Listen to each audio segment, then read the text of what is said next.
જય શ્રી કૃષ્ણ મિત્રો, નિત્ય સત્સંગમાં આપ સૌનું સ્વાગત છે। આજે આપણે સાંભળીશું પુરુષોત્તમ માસ કથા અધ્યાય 13 દત્ત ધનવાનું આખ્યાન તથા આજની વાર્તા। જો આ વિડીયો તમને પસંદ પડે તો લાઈક અને શેર કરી ચેનલને સબસ્ક્રાઇબ જરૂરથી કરજો। આગળ પુરુષોત્તમ માસ અધ્યાયમાં આપણે મેઘાવતીની કથા સાંભળી। આજે આપણે દત્ત ધનવાનું આખ્યાન સાંભળીશું। તો હવે આપણે સાંભળીએ પુરુષોત્તમ માસ કથા અધ્યાય 13। સતપુરાણી કહે છે, હે મુનિદેવો, સનાતન નામના મુનિને નારદજીને દત્ત ધનવા રાજાનું આખ્યાન સંભળાવેલું તે હું આપને કહું છું। હાહઈ નામના દેશમાં શૂરવીર અને ધર્મનિષ્ઠ ચિત્રધર્મ રાજા ને દત્ત ધનવા નામે પુત્ર હતો। તે બધી વિદ્યાઓમાં નિષ્ણાત હતો। વિદ્યા અભ્યાસ પૂરો કરી તે પાછો ફર્યો તો તેને જોઈ ચિત્રધર્મને વૈરાગ્ય ઉપજ્યો અને દત્ત ધનવાને રાજપાટ સોંપી કુલ હનુમાનના આશ્રમમાં જતો રહ્યો। ત્યાં જઈ તેણે નિરાહાર રહી ભગવાનનું ધ્યાન ધર્યું તો ટૂંક સમયમાં જ તેને વૈકુંઠ પ્રાપ્ત થયું। પિતાને સદગતિ મળતા દત્ત ધનવાને પિતાની કર્મક્રિયા કરી અને નીતિપૂર્વક રાજકારભાર ચલાવવા લાગ્યો। પછી તેના વિવાહ વિદર્ભ દેશની રાજકુમારી ગુણવતી સાથે થયો। તે અત્યંત રૂપાણી અને ગુણીલ્ય હતી। તેને ચિત્રવા, ચિનવાક, મણિમાન અને ચિત્રકુંડલ એમ 4 પુત્રો અને ચારુમતી નામની પુત્રી થઈ। દત્ત ધનવાને વિચાર્યું કે મારા એવા કેવા કર્મો કે મને આવું સંપૂર્ણ સુખ મળ્યું। સવારે તે સ્નાનાદિથી પરવારે ઘોડા પર બેસી શિકારે નીકળ્યો। તેણે તીર છોડી એક મુર્ગને ઘાયલ કર્યો અને તેની પાછળ પડ્યો, પણ એ મુર્ગ હાથમાં ન આવ્યો। બપોર થતાં તે તરસથી વ્યાકુળ થઈ ગયો અને સરોવરનું પાણી પીવા એક વૃક્ષની છાયામાં બેઠો તો માનવીની જેમ બોલતો એક પોપટ આવ્યો અને દત્ત ધનવાને એક શ્લોક કહ્યો, હે રાજા, તું વિલાસમાં મગ્ન રહે, સાચું શું છે તે વિચારતો નથી તો જીવનની એકમાત્ર સિદ્ધિ રૂપ પરમાત્માને શી રીતે પામી શકીશ? આવો સુંદર બોધ સાંભળી તે પોપટ ઉપર પ્રસન્ન થયો। તેને લાગ્યું કે આ પોપટ સુખદેવજી તો નહીં હોય, પરીક્ષિતની જેમ મને પણ આ સંસારમાંથી તારવા તો નહીં આવ્યા હોય। રાજાના રક્ષકો ત્યાં આવી ચડ્યા ત્યાં તો પોપટ અદ્રશ્ય થઈ ગયો। રાજા નિરાશ વદને મહેલમાં પાછો ફર્યો પણ પોપટનો ઉપદેશાત્મક શ્લોક બોલી શક્યો નહીં। તેણે ભોજન પાણીનો ત્યાગ કર્યો અને માત્ર પોપટે બોલેલા શ્લોકનું જ રટણ કરવા લાગ્યો। આ જોઈ સૌ ચિંતામાં પડી ગયા। તો મિત્રો, આ હતો પુરુષોત્તમ માસ કથા અધ્યાય 13 દત્ત ધનવાનનું આખ્યાન। હવે આપણે સાંભળીએ હોળી મુગ્ધાની કથા। ત્રંબાવતી નગરી હતી। અતિપ્રિય નામનો બ્રાહ્મણ આ નગરીમાં રહેતો હતો। આ બ્રાહ્મણને 2 પુત્ર હતા। એકનું નામ આનંદ, એ મોટો, અને બીજાનું નામ મંગલ, તે નાનો હતો। બંને પુત્રોને પરણાવેલા। મોટાની સ્ત્રીનું નામ હતું ભદ્રા અને મંગલની સ્ત્રીનું નામ હતું મુગ્ધા। ભદ્રાને નગરીની ભામિની નામની એક ગાચણ બહેનપણી હતી।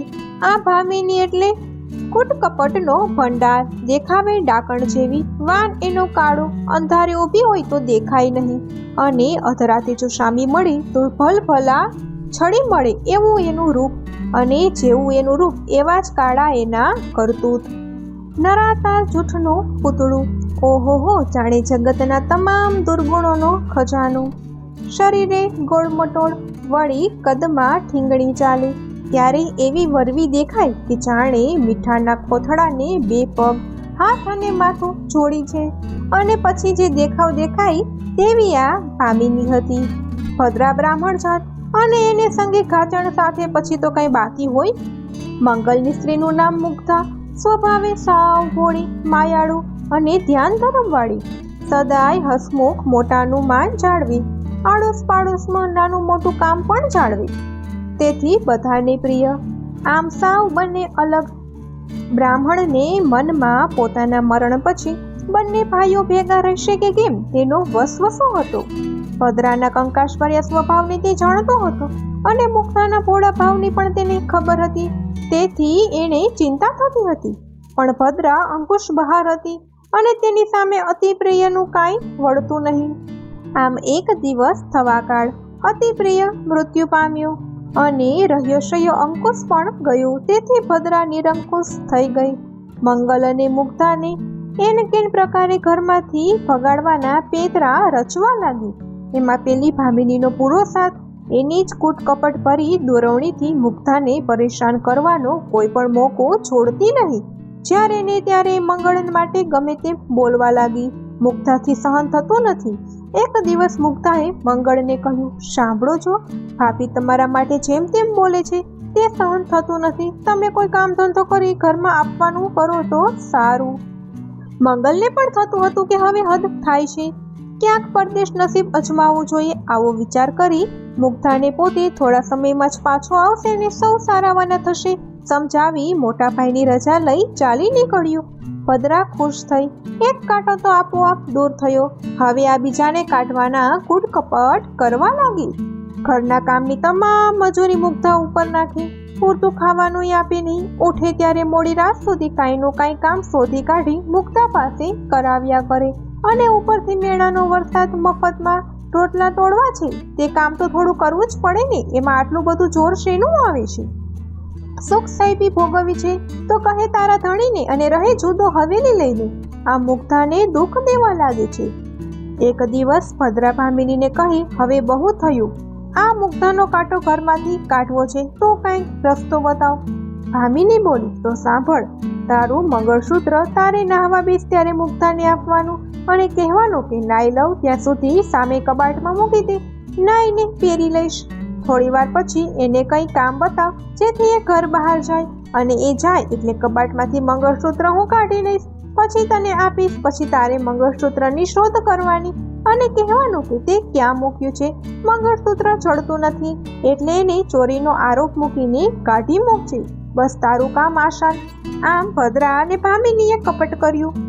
એને મંગળસૂત્રની ચોરી મુગ્ધા ઉપર નાખી મારી ઢસડીને ઘરની બહાર કાઢી મૂકી. મુગ્ધા બિચારી રડતી રડતી જેઠ અને જેઠાણીને ઘણું કરગળી. પોતે નિર્દોષ છે પરંતુ તેનું કોઈએ સાંભળ્યું નહીં. આમ મંગળનો અને પછી મુગ્ધાનો કાંટો ભદ્રાએ દૂર કર્યો. મુગ્ધા રડતી રખડતી પોતાની પણ એક સહેલી હતી મેના. મેના પાસે જઈ પોતાની આપવીતી કહી. મેનાએ આશ્વાસન આપ્યું. કહ્યું, જો મુગ્ધા, મને ખબર હતી કે મંગળભાઈના ગયા પછી એ તને ઘરમાં રહેવા નહીં દે, અને આખરે એ જ થયું. ખેર, મંગળભાઈ આવે ત્યાં સુધી તું અહીં જ રહી. બાજુના મકાનનો એક ઓરડો મુગ્ધાને રહેવા આપ્યો. આસપાસના પાડોશીઓને ભલામણ કરી ઠામ વાસણ માંજવાનું કામ અપાવ્યું. આ મુગ્ધાના દિવસો પસાર થવા લાગ્યા છે. એમાં અધિક માસ આવ્યો એટલે ભદ્રા ભામિનીએ બીજી બહેનપણીઓ સાથે અધિક માસ નહાવા લાગી. જોઈ મુગ્ધાએ ભદ્રાને પૂછ્યું, ભાભી, આ કયું વ્રત કરો છો? રોજ નદીએ નહાવા જાઉં છું. તે આ વ્રત કરવાથી શું લાભ ફળ મળે તે મને કહો, જેથી હું પણ વ્રત કરું.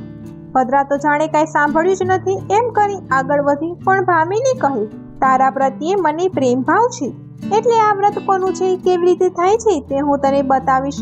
પણ અત્યારે ભદ્રા સાથે છે એટલે નહીં, રાત્રે મારા ઘરે આવજે. આમ કહી ભામિની ચાલતી થઈ ગઈ. અંધારું થયું એટલે મુગ્ધા ભામિનીને ઘેર ગઈ. કહી, બહેન, હવે મને કહો એ વ્રત કયું છે અને કેવી રીતે થાય?